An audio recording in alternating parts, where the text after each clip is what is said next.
everybody, my name is Vidur Sharma and I welcome you all on the EduMentors YouTube channel. So in today's video, let's discuss some of the prominent current affairs. So the first and foremost is Operation Ajay. Recently, Government of India has launched Operation Ajay to evacuate Indian nationals from Israel. As you know, Israel is under the warlike situation where, ever since the Gaza, Hamas has launched the rockets from the Gaza, तो तब से Israel एक war like situation पे, तो बहुत सारे Indians आपके Israel में फंसे हुए थे. तो अभी उन्हें इवैक्यूएट करने के लिए गवर्नमेंट ऑफ इंडिया ने लॉन्च किया operation Ajay. India has launch operation Ajay as a dedicated initiative to facilitate the safe return of the citizens from Israel amidst the ongoing development of the region. Right, तो इसकी शुरुआत आपकी कराई गई है India के external affair minister mister doctor S Jaishankar. तो उन्होंने announce this operation emphasizing the government's commitment to ensuring the safety and the well-being of the Indian nation abroad. Right? So this thing you have to remember. इसी के साथ अगर मैं 2023 की बात करूँ तो 2023 में इंडिया ने ऑपरेशन दोस्त लॉन्च करा था. राइट, 2023 में इंडिया ने ऑपरेशन कावेरी लॉन्च करा था. ठीक है, ऑपरेशन दोस्त की अगर मैं बात करूँ तो ऑपरेशन दोस्त लॉन्च किया गया था तुर्की में. जब तुर्की में अर्थक्वेक आ गया था तो हमारे एनडीआरएफ ने डिज़ास्टर मैनेजमेंट का काम किया था. Operation Kaveri, you have to remember, operation Kaveri में सूडान से हमने इंडियंस को वापस लेके आए थे. और अभी हमने तीसरा ऑपरेशन 2023 का लॉन्च करा है, that is operation Ajay. Right, जिसमें हम इसराइल से अपने नेशनल्स को वापस लेके आ रहे हैं. इसराइल में आपको पता है जो सबसे बड़ा बोन ऑफ कंटेंशन है वो है आपका city of Jerusalem. Right, Israel फिलिस्तीन इशू का जो मेन एक तरीके से आप बोल सकते हो जो मेन एक bone of contention is that is Jerusalem, because Jerusalem is a holy city, right, which includes 3 prominent sites. It has a western wall. ये western wall is a pious place for the Jewish people. It has the Al-Aqsa Mosque. People across the globe जो इस्लाम को follow करते हैं, जो third important site है ये Islamic religion में, Al-Aqsa Mosque. And last but not the least is the church, the holy church, where it is believed that Jesus Christ was hanged in this particular place. So it is important for the Christians. तो basically Muslims, Jews और Christians के लिए जगह बहुत ही ज़्यादा important है और यही आपका एक bone of contention रहता है over the period of time. आप देखो 1948 से जब से इजराइल बना है आज तक जो एक मेजर आपकी लड़ाई का कारण है वो ये जेरूसलम ही है. राइट, तो आपको ऑपरेशन अजय याद रखना है. बाकी और जो ऑपरेशन 2023 में हुए हैं जो मैंने आपको हाईलाइट करे हैं ये आपको ध्यान रखना है. Now let's move forward. So Miura one rocket, Europe's first private rocket launch. ठीक है, this point also you have to remember. Miura one rocket, तो मेरुआ-1 रॉकेट क्या है? अभी रिसेंटली स्पेनिश एयरस्पेस कंपनी ने आपका लॉन्च करा है Miura one rocket. This is Europe first private rocket. ठीक है, यूरोप का एक प्राइवेट रॉकेट है. This achievement marks Europe first fully private rocket launch, offer a glimmer of a hope to the European space ambition. तो आपने देखा over the period of time SpaceX launch हुआ था. Right, जो कि world first private rocket है. Right, और एक है आपका भी रिसेंटली मेरुआ-1 रॉकेट जो कि यूरोप का फर्स्ट प्राइवेट रॉकेट आपका लॉन्च हुआ है. This point also you have to remember. चलते आगे towards the next current affair. Before that always remember this is the figure of Miura one. तो कहाँ पे? यूरोप में भी आपका स्पेन ने आपका ऐसे लॉन्च किया. Right, moving forward. तो Dakar declaration on the climate change. आपको पता होगा अफ्रीका में एक कंट्री है सेनेगल. राइट, सेनेगल की capital Dakar declaration on the climate change.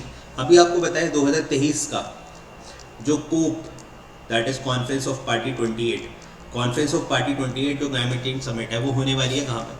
ये आपकी होस्ट करने वाला है यूएई. राइट, तो उससे पहले डकार डिक्लेरेशन आ गया है क्लाइमेट चेंज के लिए. तो ministers from world 46 least developed countries issued a joint Dakar declaration on the climate change, outlining their exceptions and priorities for, COP23. The declaration called for the urgent global emission reduction to address the rapidly approaching 1.5 degree centigrade global warming threshold. तो जो डकार declaration है इसमें basically जो countries हैं वो आपकी 48 जो लीस्ट डेवलप्ड कंट्री है अक्रॉस द ग्लोब वो आपकी पार्टिसिपेट कर रही है और ये अपनी बात रख रही है कि क्या कैसे वो ग्लोबल एमिशन को कंट्रोल करेंगे, right. So you can also see this creator, ठीक है। There is one country known as Senegal. तो स्नेगल की कैपिटल क्या है? डकार। एंड डकार डिक्लेरेशन जो कि रिप्रेजेंट करती है लीस्ट डेवलप्ड नेशन, राइट। तो ये आपको ध्यान रखना है। इसी के साथ साथ आपको ये भी ध्यान रखना है दैट जो बात आप नेक्स्ट ध्यान रखोगे, अगर आपसे कोई पूछेगा कोप 28 कॉन्फ्रेंस ऑफ पार्टी 28 कहाँ पर हो रही है 2023 की, तो बेटा ये होस्ट कर रहा है आपका UAE, right. All these points are important. Now let's move forward. Russia to revoke ratification of CBDT. आपको पता है over the period of time बहुत सारी न्यूक्लियर ट्रीटीज हुई हैं जिसमें न्यूक्लियर टेस्ट को बैन करना, न्यूक्लियर प्रोलिफरेशन को रोकना, इस तरह की ट्रीटीज हुई हैं, जिसमें एक ट्रीटी है comprehensive nuclear test ban treaty. This treaty was come into the existence in 1996 में ट्रीटी आई थी।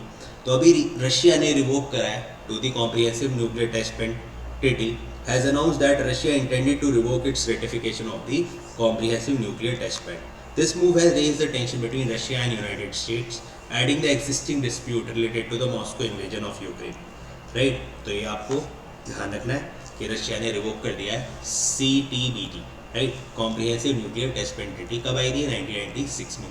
ऐसी एक ट्रीटी है NPT जो कि बहुत न्यूज़ में रहती है, that is nuclear proliferation treaty. ये ट्रीटी आपकी आई थी 1967 में, राइट। और कुछ कंट्रीज है जैसे इंडिया हो गया, पाकिस्तान हो गया, इजराइल हो गया और आपका नॉर्थ कोरिया हो गया। These countries has not sign the NPT yet, right. तो ये भी इसीलिए आई थी कि वर्ल्ड ऑर्डर पर नॉन प्रोलिफरेशन करो, nuclear non proliferation treaty, right, कि जो न्यूक्लियर फ्यूल का प्रोलिफरेशन होता है उसे कंट्रोल करा जाए। पर इंडिया का इसमें ये कहना है कि जितने भी P5 नेशंस हैं जिन्होंने ट्रीटी लागू करी थी वो लोग तो न्यूक्लियर वेपन उन्होंने बना लिया है, लेकिन इंडिया ने बोला है कि यार हमारे दो हॉस्टाइल नेबर्स हैं, पाकिस्तान है, चाइना है, तो हमें अपना न्यूक्लियर आर्सेनल बना के तैयार रखना चाहिए। हालांकि न्यूक्लियर इंडिया की जो न्यूक्लियर पॉलिसी है वो बोलती है नो फर्स्ट यूज़, हम नो फर्स्ट यूज़ की बात करते हैं, right. So this point also you have to remember. चलते हैं आगे। 2023 नोबेल प्राइज़ ऑफ पीस, ये ध्यान रखना है आपको। मैंने ग्लॉडिया गोल्डन नोबेल प्राइज़ बताया था, ये इकोनॉमिक्स में मिला है ग्लॉडिया गोल्डन को। इस बार एक फीमेल को और नोबेल प्राइज़ मिला है जो कि मिला है पीस कैटेगरी में। तो पीस कैटेगरी में Narges Mohammadi, she is from prominently from Iran. तो ईरान की वुमेन राइट एक्टिविस्ट है, तो इन्हें मिला है आपका 2023 का Nobel peace prize, right. Around इनके करियर में अराउंड 23 to 30 ईयर्स तो ये जेल में ही रही हैं because she advocated related to women rights and all in Iran, and for that contribution she won the Nobel prize for peace, right. You can also see the image and she belongs from the country Iran, right. आपको ध्यान रखना है 2015 में भी जो Nobel prize मिला था, right, piece का प्रिसाइजली अगर मैं बात करूँ तो वो मिला था मलाला यूसुफजई एंड हमारे जो इंडिया के थे कैलाश सत्यार्थी,